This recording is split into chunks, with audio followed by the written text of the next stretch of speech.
Ready to hit the pause button on your parenting fails? Ready to feel better about your parenting? Welcome to Parenting Pause, the podcast, where all of you is welcome and where you can listen in on how other parents became the parents they always dreamed of being. I'm Leslie Potter, the founder of the Pure Joy Parenting Way. I'm a mother, a parenting coach, and a fellow traveler on this journey to wake up in our parenting. And I believe together we can make this a better world for ourselves and our kiddos. Today I'm welcoming Kate, a mom to one son aged 9.5.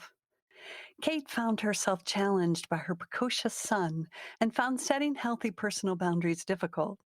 She knew in her heart it didn't work to limit and bind her son, and yet she didn't know how to do it another way.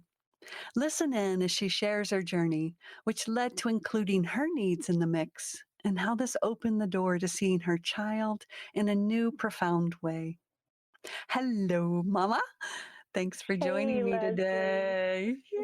Hi, I'm so glad to be here. Thank you. I think you started working with me about 4 or 5 years ago when your son was maybe 4 or 5. When I started seeing you, I thought he was the enemy. I thought he was against me and I was against him, and we were just at odds all the time. And it's lovely to sort of hear that, what you wrote, what you just said, and recognize that I feel completely different about him now. I love that you brought that point right away, is that when we feel threatened, we are going to strike out usually. And Mm-hmm. unfortunately, as we say, we see our children's behaviors as the threat. And actually, that threat is going on inside. So maybe you could speak to us a little bit about some of those behaviors that were driving you insane and how you were working with them before learning about Pure Joy. A lot of it's just been he and I am married. My husband worked away. So he and I spent a lot of time together. And so we knew each other. We knew each other's moods. We knew when we were off. But what I noticed was around sort of 2.5, age 3, he really started pushing back. He really started pushing against me. And I found that, like you say, very threatening. But I couldn't see that as inside me. I just thought he was being a terror. I was looking online, I was reading books. I was so angry all the time. And I was so frustrated all the time. And like you say, I didn't have any tools. All I knew was that I felt uncomfortable and I needed to control him to stop that discomfort. There were these two conflicting thoughts. One was, I don't like this child. I don't like what he's doing. I don't like myself when I'm around him, because I knew I was out of control.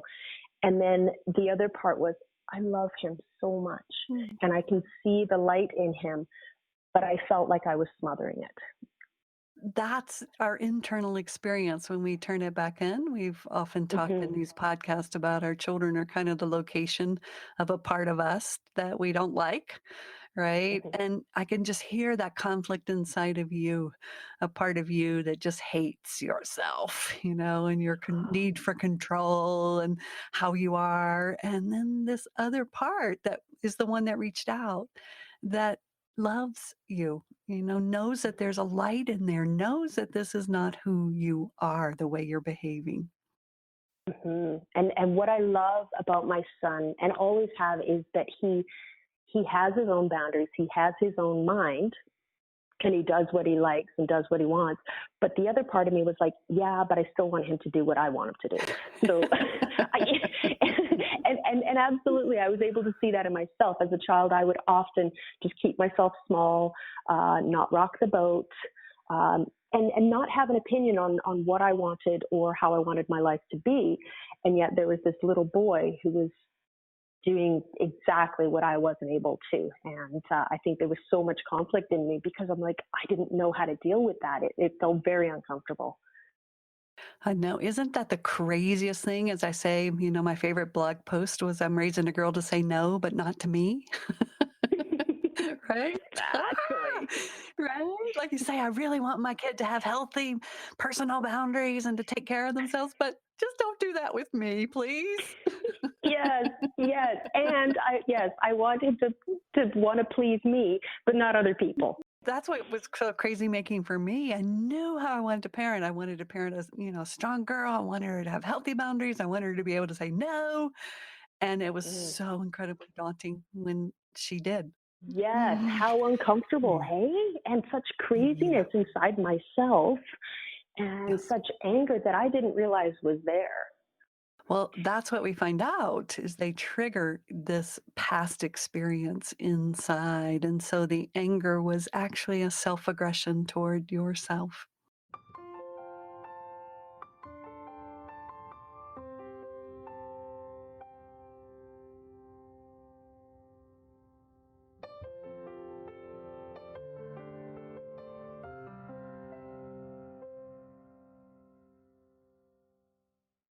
And so what were some of the things you were doing? Were you timing him out? Were you consequencing? What were you doing in the old model to Oh, try to control? I mean, I was trying if then statements. I was, trying to make the consequence match the behavior. And I was recognizing that I needed this.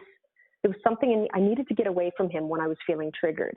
And so some of the things I was trying was putting him in his room. I didn't want a timeout because that felt like abandonment to me. I didn't want to abandon my child, but I needed space from him. So I put him in his room, and of course, he'd come out. And so the book I had been reading said, well, then shut the door. Okay, well, then he would open the door. Well, if he comes out, put a towel over the door or lock the door. Mm. And it just, of course, he would come out, right? And then there was one point where I was like, I went into my bedroom, I locked the door, and I just sat there on the bed, and he was banging on the door.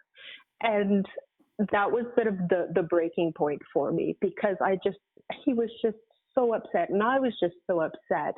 And here I was trying to get away from him, and all he wanted to do was be near me. So I ended up opening the door, sat down next to him, we had a good old cry, and then I found you. And started following you because that wasn't the way I wanted to parent. I didn't need to get away from him, but I needed some space. And I Yes. didn't even know the word boundary back then. It didn't make sense to you as a mom in that moment to follow, your template or all the old traditional models. I mean, something woke up in that moment. I'm so grateful for that moment. And, there are times I still have that in my head as, oh, I still need to make up for that. I still feel shame for some of my behaviors back then, but I also recognize I had to get to that point in order to look for something different. Yeah, and this is where we go into the benefits. Of course, there were drawbacks, but of course, as mamas, we love to hang out on the drawback, beat up, shame side, the Mhm. heavy side. And yet, the benefit, as you say, the benefit is that you woke up. You said, I need support, I need help, versus I need to help him and support him to be the boy that I want him to be so that I'm okay.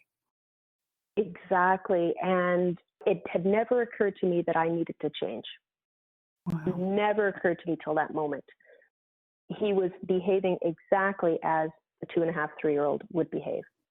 And I just thought I needed to fix him and make him into something that was easier to manage.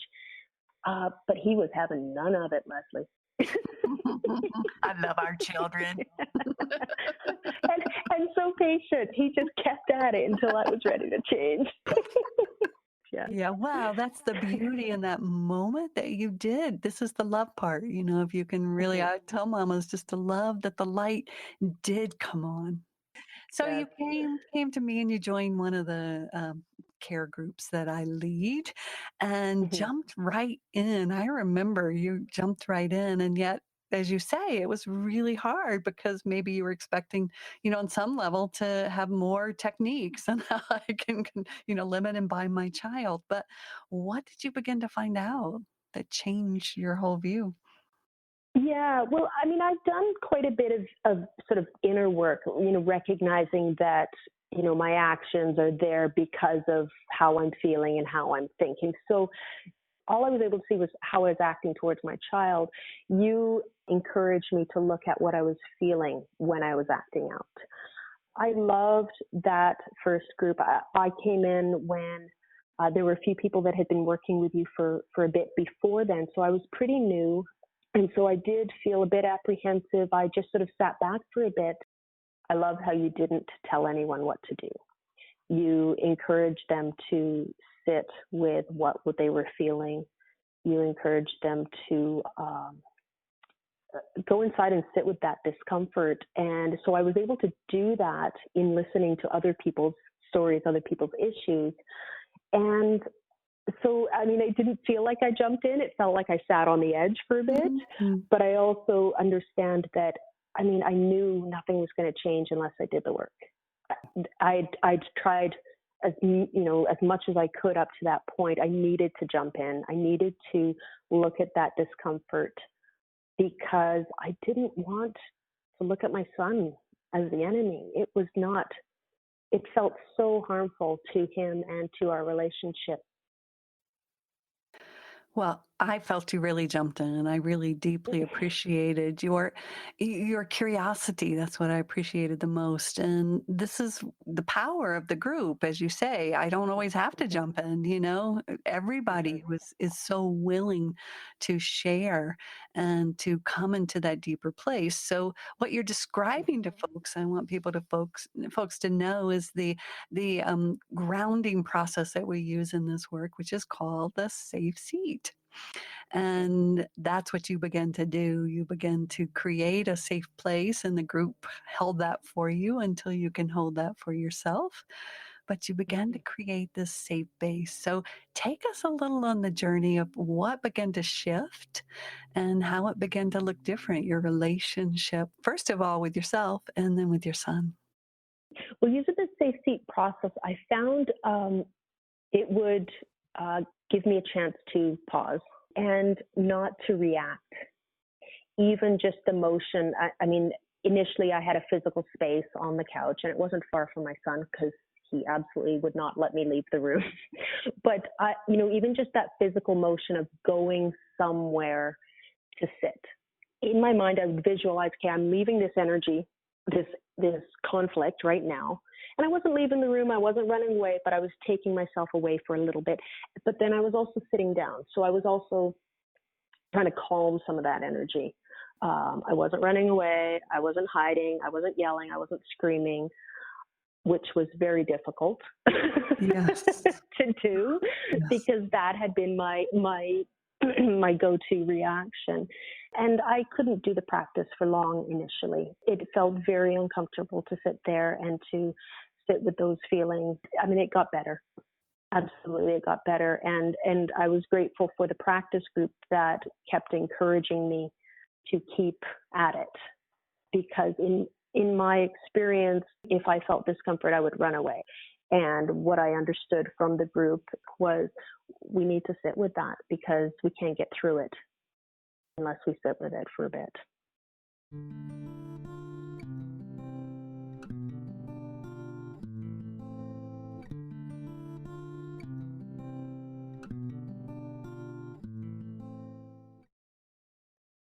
So what began to change with your son? What did you notice?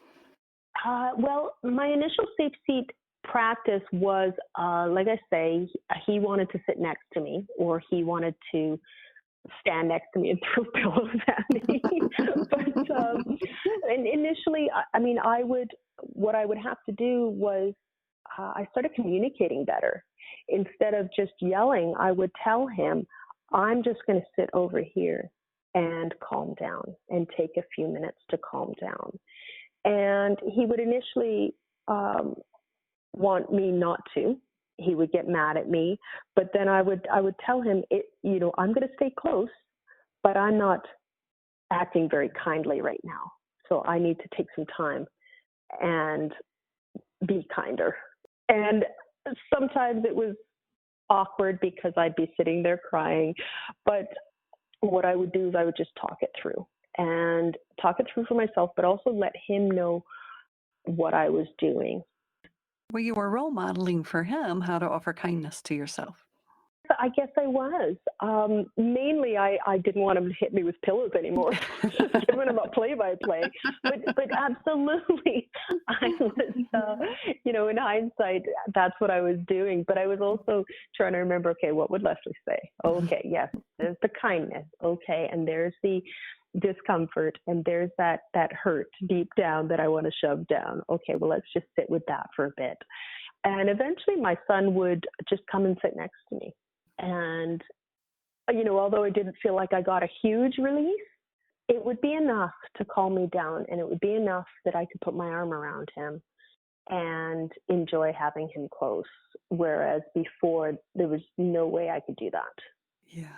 As long as you saw him as the enemy and the cause of your pain and suffering, you just wanted to get away or push him away or hurt him, right? Those things happen.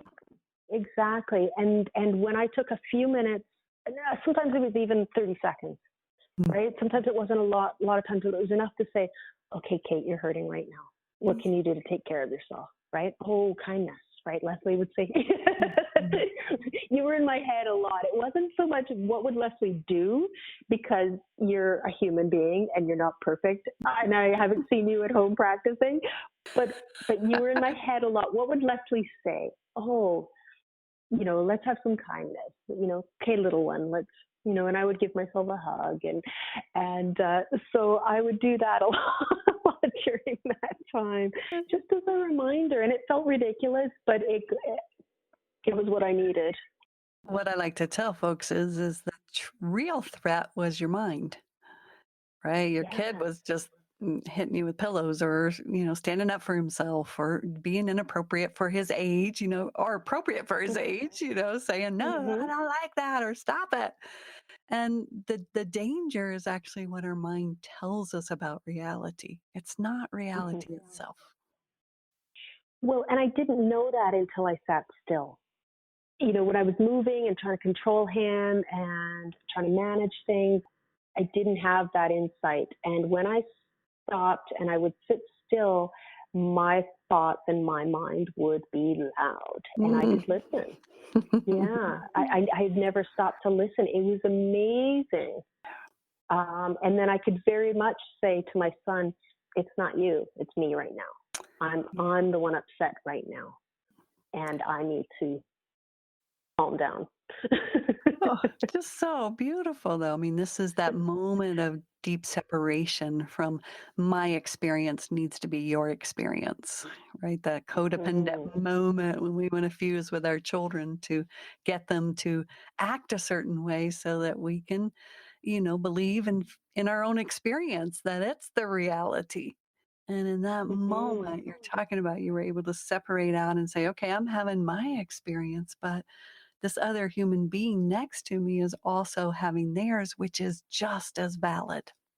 Yes, and what I found was that in trying to take care of my son when I was triggered, I was abandoning myself, my needs, and which was ironic because I was so fearful of him ever feeling abandoned or unloved. And I needed to taking a few minutes to just be like, oh man, Kate, you're so triggered right now. It was definitely the start towards, a better relationship with my son. But how powerful you included your own needs. And many of us as children learn to not include our needs. Again, we were told we were selfish, we were rude, we were mean, we were bad when we were just trying to take care of ourselves. Right? So the habit is to go outside instead of you put your oxygen mask on in that moment, right? You said, okay, I always tell parents when you're triggered, you're not actually a parent, right? That when you're talking to your kid, that you're coming from an adult perspective. So Yes, you and I took that felt moment. such shame when I tried to look after myself. We really were trained not to. We were trained to think because the way we took care of ourselves felt inappropriate to the adults. And it was just developmentally, if you're in danger, you hit. If you're in danger, you bite when you're two. But when that was not seen appropriately, like we're talking about with your son, when our parents saw that as a threat to them looking like good parents or being good disciplinarians or whatever, we really got that message that it's not about being kind to ourselves, it's about controlling the external. Absolutely. Yeah. And the external was, like I say, very patient with me. I love that you say that because I feel the exact same way. I'm like so darn grateful for my daughter's precociousness and intensity and, loving herself. She was determined, right, to hold her own. Oh, I know. And I remember years ago hearing you get the child you need. And it kind of cracked me up because there was always that old thing, oh, well, you get the kid that you were as a child, right? Almost as if it were a punishment. But, through doing this work, I see that I got the child I needed to expose all those horrible wounds Mm. and give me a chance to work on them. And I'm so grateful that he came into my life. Well, this is called consciousness, right? We can either live in our past and our legacy and our history and believe all those stories that our children are a threat, or we can turn on the light, as you say, in that moment. And this is where consciousness comes in to help us step into reality, right? And that's what you're Mm-hmm. doing more. So talk to us Mm-hmm. about now. He's 9.5. And what does it look like? Because, of course, I know you're not perfect Yet. yet. Still not. Darn it. Oh, well. Uh, what's your relationship Yeah, like? What does it look like? yeah, you know what? He seems quite aware of himself. He knows when he needs space. He'll come home from school and say, Mom, I've been around people all day. I just need to chill. Or, um, I don't like how that person was treating me, so I'm going to take some space and leave them for a bit. Like, I'm just so amazed. He's still teaching me. He's still teaching me about boundaries. He's teaching me about how he looks after himself. And I'm just in awe because I was so different. There was no me. It was the only me was in relation to other people. And so I love just watching him just be himself and enjoy his space. He's creative, he writes comic books, he's writing stories, his mind is always going.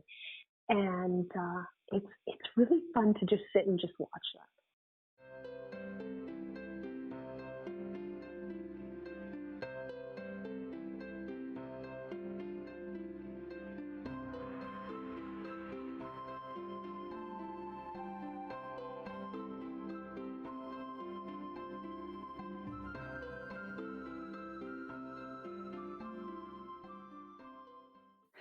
And I really do want to give you some credit here because I know you're giving him a lot. But I think over these last 4 years, he's been watching you take care of yourself, right? Because it was trained out of you.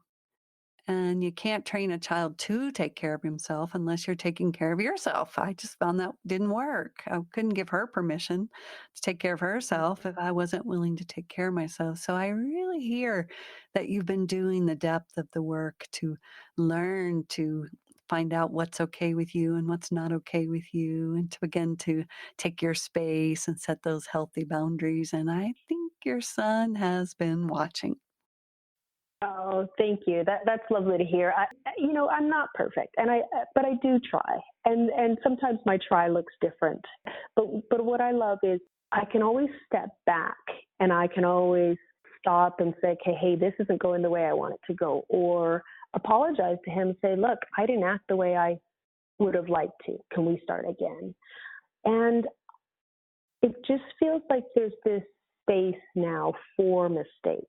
Whereas when I was controlling and I was trying to make him do what I needed him to do to feel okay, there was no room for mistake because otherwise I'd feel uncomfortable. And feeling uncomfortable was horrible. And now what I love is that daily I have these opportunities to feel uncomfortable and be okay with it. And I'm learning to accept him, but also through accepting him, I'm learning to accept myself. He gives me space to just be myself. But, also, I mean, that's what I say about my daughter. She's so unconditionally loving when I take Mm-hmm. care of myself. I mean, she doesn't have to criticize me and tell me to put my towels up in the bathroom. I'm the one that was doing all of that. So the more I come back into caring for my own being, offering kindness, doing what you described so beautifully, which is to pause and attend to me first. And so many of us were taught that was selfish, abandoning, rejecting, unsupportive of our children. These are the feelings we'll have to tolerate if we do this work. But Mhm. that is the saving grace. That's putting that oxygen mask on first. It's not against your child, right? It is for your child. So when you hand them the mask, you are fully adult and there to support their beautiful growth. What you're saying right there is permission. Through this work, I had to give myself permission to look after myself. And it was you actually that said, I give you permission to look after yourself. and in the care group, they were caring for me before I thought that I was able to do that. And it was just, they loved me. I thought if I told everyone how horrible I was, that I would be rejected. And everyone has the same story. Everyone has the same conflict. The details are different, but we're all just working to do better. And what I also try to do is not look too far ahead in the future, because that's where I get into anxiety and that's where I get into controlling. So, I'm really trying to just stay in this moment now and enjoy my son now. I talk about how I look back and see his sweet little face before, but I'm trying to remember to enjoy him now, because there are certainly some huge gifts that I'm getting from being his mama right now. What a lucky boy. He sure is. Well, thank you so much for joining me today. I really appreciate. I always get big grins on my face when I talk to folks, because it's so poignant and deep. I'm so grateful for this work and so grateful that it continues. I'm not in your chat group anymore, but the work still continues. I still have those tools in my tool belt, which I'm so grateful for. And if anyone would like to learn more information about the Safe Seat process or the care groups, you can find that on my website, purejoyparenting.com. Just click on the podcast button. And if you enjoyed this podcast, please share a review so we can make sure as many people as possible get to hear about this deep, profound work. Thanks to Kate for sharing her journey towards deeper self-love and care.